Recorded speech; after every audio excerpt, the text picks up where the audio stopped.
Now, the impact of British agrarian policies. Okay. So the agrarian policies of the British had a disastrous impact on the economy of India. So some of the major effects are as like conflict of classes, improvement of peasantry, disintegration of the village communities, rural indebtedness, and growth of the commercial crop. So first one is conflict of the classes. So in conflict of classes, landlord were the intermediaries between the peasants and the company officials. Okay, so they were possible for collecting revenue from peasants directly. So all through the state demand of the revenue was fixed. So the jamidars tries to extract as much as they could from the peasants. Okay, so for this, new society classes like the landlord, the moneylender, the trader, and the peasants sprang up. Okay, so they often got into the conflict of their personal benefits. Okay, so the next impact is improvement of the peasantry.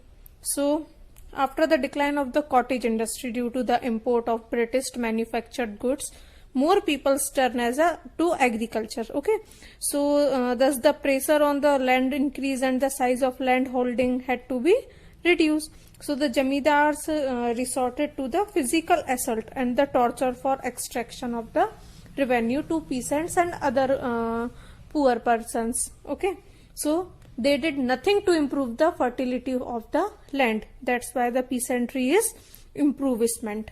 Okay, next impact is disintegration of the village communities. Okay, so because of this, the peasants were forced to leave their land holding and go to the other places in case of non-payment of revenue. Okay, so this result in the breakdown of the traditional village and communities. Okay, thus they too were transformed from the skilled worker to wages and laborers. Okay, next impact is rural indebtedness. Okay, for the revenue payment of the revenue, the money lenders exploited the peasants. Okay, so they were charged high rate of interest on the money and they lent to the peasants. Okay, so the money lender often resorts to the fraud, means like keeping false account, registering more money than was lent, etc., to exploit the farmers. So okay, that means they cheat them. So thus more and more villages land came under the control of the money lenders.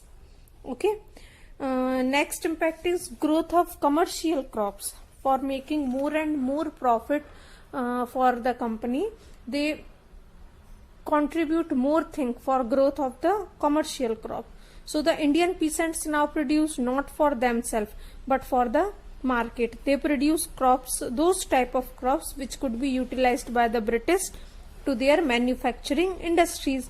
Thus the practice of growing specialized crop like cotton, jute, indigo, oilseed, wheat, sugarcane, coffee, etc. started. Okay, so the farmer too benefited as they got more money from their production.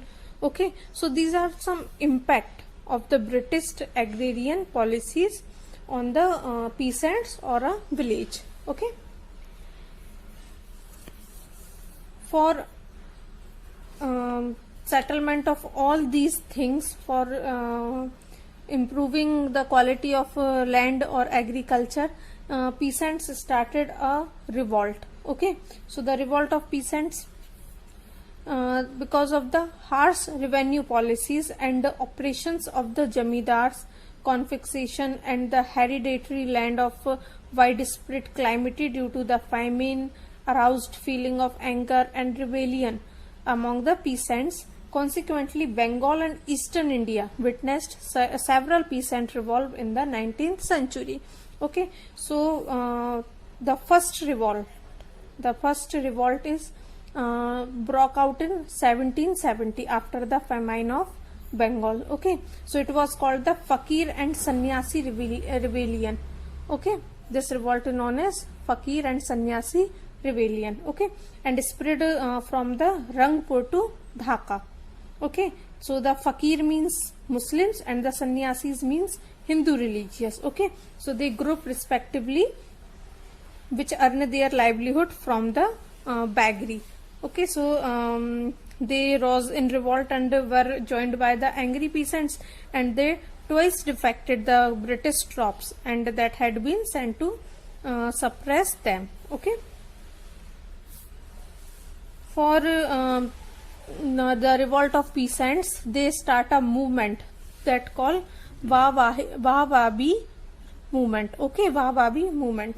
So this movement was started by Sayyid Ahmad, okay, of Rai Bareli was the leader of the Wahhabi movement in India. Okay, so he was the follower of Wahhabi section formed of Abdul Baha of Arabia.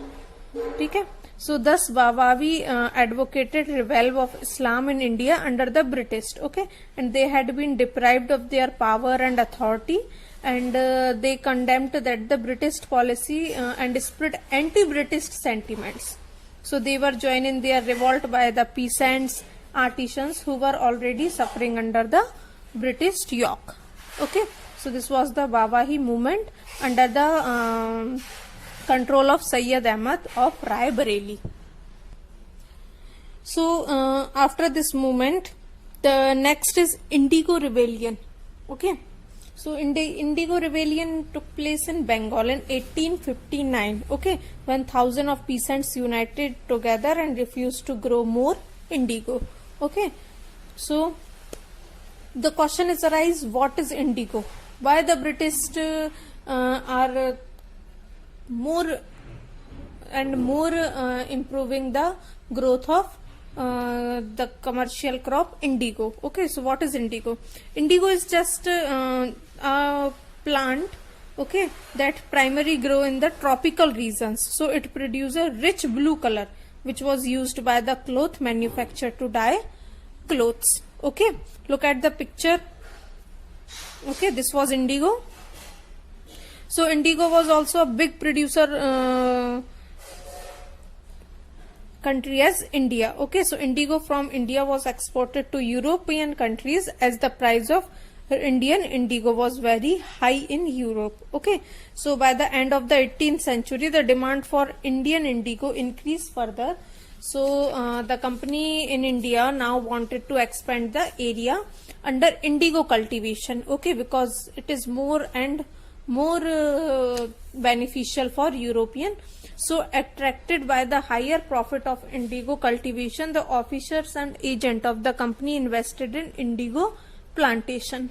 Okay, so indigo was cultivated mainly in two ways, the Nij and the Rayoti. Okay, two type of cultivation is there for indigo, Nij system and Rayoti system. Okay, so the under Nij system, the planter produced indigo on the land directly controlled by them. Okay, so they brought the bid or took it on rent and hire laborers. Okay, or in Rayoti system of cultivation, indigo planters sign a contract with Ryots. Ryots means peasant or cultivators. Okay, so they contact with them and they give money in case to the Ryot at a low interest rate of produce indigo. Okay, so there are two ways for cultivating indigo, Nij system and Ryot system. Okay, so for this indigo commission is set up. So indigo commission is set up in 1860, which was to investigate the entire system of indigo production. Okay, and the plight of the Ryot. So the commission found that the planter guilty and excused them for resorting harsh method for increasing production. The commission give the Ryot the right of refuse any future indigo cultivation. So the indigo production ceased in Bengal and the planter gradually shifted their base to Bihar and UP. Okay, so in the late 19th century, synthetic dye was discovered which several affected the business of the planter. Okay, and still indigo continued to produce in Bihar. Okay, so in 1917 when Mahatma Gandhi returned to India from South Africa, he visited Champaran on the pleas of the peasants from Bihar, and deeply moved by the condition of indigo cultivator there, and he launched a Champaran campaign which the ultimately brought relief to the peasants. Okay, so this was the Indigo Rebellion. I hope you all understand these things. Okay, thank you.